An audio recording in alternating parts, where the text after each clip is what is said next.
తీరని లోటు కలిగిందో ఆ కుటుంబానికి ఆ భగవంతుడు శక్తిని కలగజేయాలని, బలాన్ని కలగజేయాలని, ఓదార్పునివ్వాలని ఆ భగవంతుని కోరుకుంటా ఉన్నాను. కీర్తన గారు, వర్మ గారు, ఏంటి ప్రశ్న రావుంది, ఆ ప్రశ్నలే వస్తున్నాయి, జవాబులు ఎక్కడెక్కడో దొరుకుతున్నాయట. అసలు ఏం పేరు ఆవిడ పేరు, గమన అని పోలీసులు ఎంక్వైరీ చేస్తే చాలా చాలా చాలా అంశాలు వస్తున్నాయట.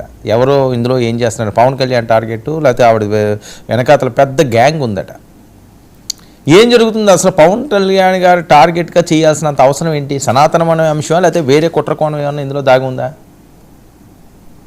అతనే డైరెక్ట్ చెప్పారు కదా సార్ ఒక ఇంటర్వ్యూలో, నా టార్గెట్ ఓన్లీ పవన్ కళ్యాణ్ గారు, లోకేష్ గారు కానీ, లేకుంటే వేరే ఏ పొలిటీషియన్స్ కాదు, జగన్మోహన్ రెడ్డి గారు కానీ, చంద్రబాబు నాయుడు గారు కానీ కాదు, ఓన్లీ నా టార్గెట్ పవన్ కళ్యాణ్ గారు మాత్రమే అని రావనే ఒప్పుకున్నారు. అలియాస్ జోసెఫ్ తనే ఒప్పుకున్నాడు. అని ఆ అమ్మాయి కూడా ప్రశ్నశాలని సీఈఓ అనుకుంటాను గమన. అండ్ తను కూడా ఎలా మాట్లాడుతుందంటే, రావణ్ మాట్లాడిన మాటలు కరెక్ట్ అన్నట్టు తను పోర్ట్రేట్ చేసి మాట్లాడుతుంది తప్ప, ఇలాంటి ఒక ఛానల్ పెట్టి ఇలా సనాతన ధర్మాన్ని, హిందూ దేవుళ్ళు కించపరిచి మాట్లాడడం తప్పు అని ఎక్కడ వాళ్ళు ప్రస్తావించట్లేదు. అండ్ ఇంకోటి ఏంటంటే, మన ఈ మధ్య కొందరు ట్రేస్ అవుట్ చేసిన విషయం ఏంటంటే, ఆ బిల్డింగ్ కూడా వైసీపీ వాళ్ళదే, అండ్ వీళ్ళు కూడా వైసీపీ వాళ్ళ ఇన్స్ట్రక్షన్స్ ప్రకారం పని చేస్తున్నారని కూడా ఐడెంటిఫై చేశారు.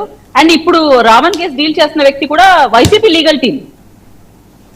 శ్రవణ్ గారు పక్కకు తప్పుకున్నారు, మీకు కూడా ఆ విషయం తెలుసు. శ్రవణ్ గారు బహిరంగంగానే ఒప్పుకున్నారు ఆ విషయం. వీళ్ళ ఫ్యామిలీ మెంబర్స్ వైసీపీ వాళ్ళతో కలిసి ఈ కేసును డీల్ చేస్తున్నారు, అందుకే నాకు ఇది కరెక్ట్ అవ్వట్లేదు, రెండు పడవల మీద ప్రయాణం చేయడం వల్ల నేను పక్క తప్పుకుంటున్నాను రావణ్ గారి కేసు గురించి శ్రవణ్ గారు చెప్పారు. సో ఇక్కడ అందరికీ అర్థమవుతుంది ఏంటంటే, ఈ వ్యక్తిగత విమర్శలు చేయడము, కించపరిచేలాగా మాట్లాడము, కులాల మధ్య చిచ్చు పెట్టడము, మతాలను కించపరచు, దేవుళ్ళని కించపరచు మాట్లాడే వాళ్ళని వీళ్ళు వెనకేసుకొని వచ్చి వీళ్ళ లీగల్ టీం పని చేస్తుందంటే, వీళ్ళు ఏం పోర్ట్రేట్ చేయాలనుకుంటున్నారు, ఏం నేర్పించాలనుకుంటున్నారు?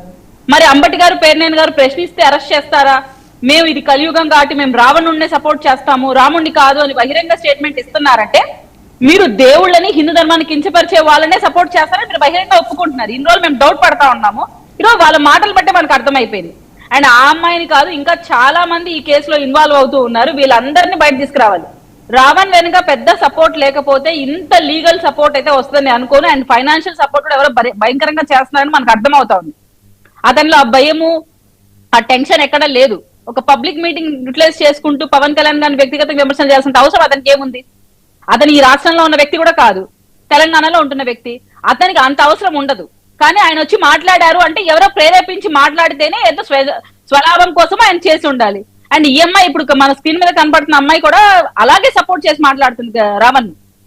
సో ఇవన్నీ గమనిస్తే వైసీపీ ఒక పెయిడ్ బ్యాచ్ ని దింపి, గతంలో ఎలా సోషల్ మీడియాని వీళ్ళు హైర్ చేసుకొని కుటుంబ ప్రభుత్వం మీద వ్యతిరేకంగా మాట్లాడిచ్చారు, ఇప్పుడు అలాగే ఇలాంటి కొంతమంది యూట్యూబర్స్ ని కొనుక్కొని వాళ్ళ ద్వారా ఇలా ఫేక్ ప్రాపగాండా చేస్తూ మనలో మనకు గొడవలు పెట్టే ప్రయత్నం చేస్తూ వ్యక్తిగత విమర్శలకు దిగజారుతున్నారని క్లియర్ గా అర్థమవుతోంది. ఇంతవరకు జగన్మోహన్ రెడ్డి గారు ఇతను తప్పు మాట్లాడని ఒక్క స్టేట్మెంట్ కూడా పాస్ చేయలేదు. అండ్ వాళ్ళ క్యాడర్ కూడా వెనకేసుకొని వచ్చి మాట్లాడుతోంది రావణ్. అంబటి గారు ప్రత్యేకించి మీరు గమనిస్తే, సో మీ అందరికీ అర్థమైన విషయమే, మేము అలా కొత్తగా బహిర్గతం చేయాల్సిన అవసరం ఏం లేదు. రావణ్ ని పూర్తిగా సపోర్ట్ చేసి నడిపేస్తున్నది వైసీపీ బ్యాచ్. ఇంకా దాంట్లో హైకమాండ్ ఉందా లేకుంటే పిల్ల బ్యాచ్ నాకు తెలియదు, కానీ వైసీపీ బ్యాచ్ అయితే పక్కాగా ఉంది. ఆ బిల్డింగ్ కూడా వైసీపీ వాళ్ళదే అని క్లియర్ గా మనకు ఎక్స్క్లూజివ్ గా వీడియోస్ వచ్చాయి, మనం చూసాం. అండ్ ఆ లాయర్ కూడా పొన్నాలు గారు, ఆయన వైసీపీ లీగల్ టీం. ఇంకెంతకన్నా ఎవిడెన్స్ ఏం కావాలి? విజయ్, మీ వెర్షన్ ఏంటి గమనం? సార్, ఇప్పుడు ఒకటి, రాజకీయాలు రకరకాలుగా చేస్తుంటారు. ఎవరికి వాళ్ళు స్ట్రైట్గా ఫేస్ చేసేటువంటి రాజకీయాలు లేదు, వేరే వాళ్ళ భుజాల పైన గన్నులు పెట్టి కాల్చే